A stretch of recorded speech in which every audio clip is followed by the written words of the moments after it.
रहे थे, आकर की गर्दन झुका के कहा था या रसूल अल्लाह, सरकार हमारे माँ बाप आप पे कुर्बान हो जाएं। आका करीम करीजा लेकर के आए हैं। सरकार ने फरमाया था बताओ क्या बात है।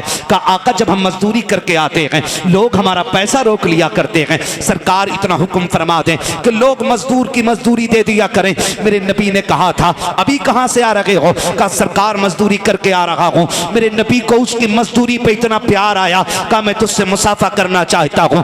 उन्होंने हाथ पीछे कर लिए, सरकार मेरे हाथ आपको दिखाने के लायक नहीं है। मेरे नबी ने कहा था मेरे सहाबी क्या हो गया कि उन्होंने हाथ आगे करते करते कहा था सरकार मेरे हाथ में छाले पड़ गए हैं। आका कहा आपके हाथ हैं, कहा मजदूर के हाथ हैं। तब मेरे नबी ने मजदूर को इज्जत अता फरमाई थी। कहा तेरे हाथों को देख के मेरा जी चाहता है कि तेरे हाथों को बोसा दे दूं। आका करीम ने फरमाया था सुन, आज अगर तू सिर्फ मजदूरी की बात कर रहा है, एक ऐलान तो मेरा ये है कि लोगों मजदूर की मजदूरी पसीना सूखने से पहले दे दिया करो। और दूसरा ऐलान ये है कि जो ईमानदारी के साथ मजदूरी करेगा, आका कहते हैं अल कासिबु हबीबुल्लाह, कयामत में अल्लाह के हबीबों की जमात में उठाया जाए।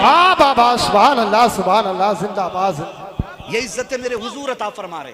और हमने क्या किया, हमने क्या किया। मजाल है कोई जरा सा मुखिया बन जाए, मुखिया 4 वोटों की भीख पे, तो बड़े से बड़े इज्जतदार के आगे टांग पे टांग रख के बैठता है।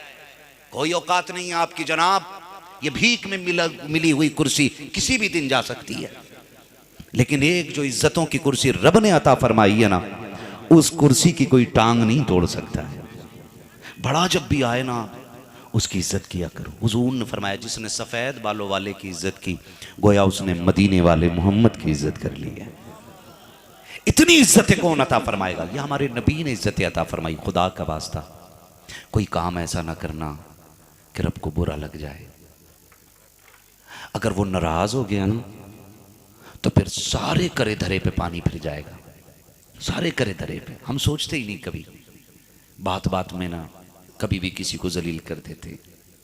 इसलिए मैं नौजवानों से कहना चाहूंगा, हम सारे ही आला हज़रत वाले लोग हैं ना। कितने लोग आला हज़रत वाले हाथ उठा देंगे, सुभान अल्लाह, है ना। जब हम आला हज़रत को मानते हैं तो आला हज़रत की भी माननी चाहिए। माननी चाहिए कि नहीं भाई। डर गए नहीं ना तो फिर बोलें। जब आला हज़रत को मानते हैं तो आला हज़रत की भी माननी चाहिए, की भी माननी चाहिए, है ना। अजीब रस्म है, बंदा मर जाता, बेटा कब्र पे खड़े होकर कहता मेरे अब्बा ने किसी का दिल दुखाया हो, भाई किसी का पैसा मारा हो तो मैं माफी मांग रहा हूं, है ना। ये रस्म, ये ऐलान हो रहा है और ये रस्मन हो रहा है।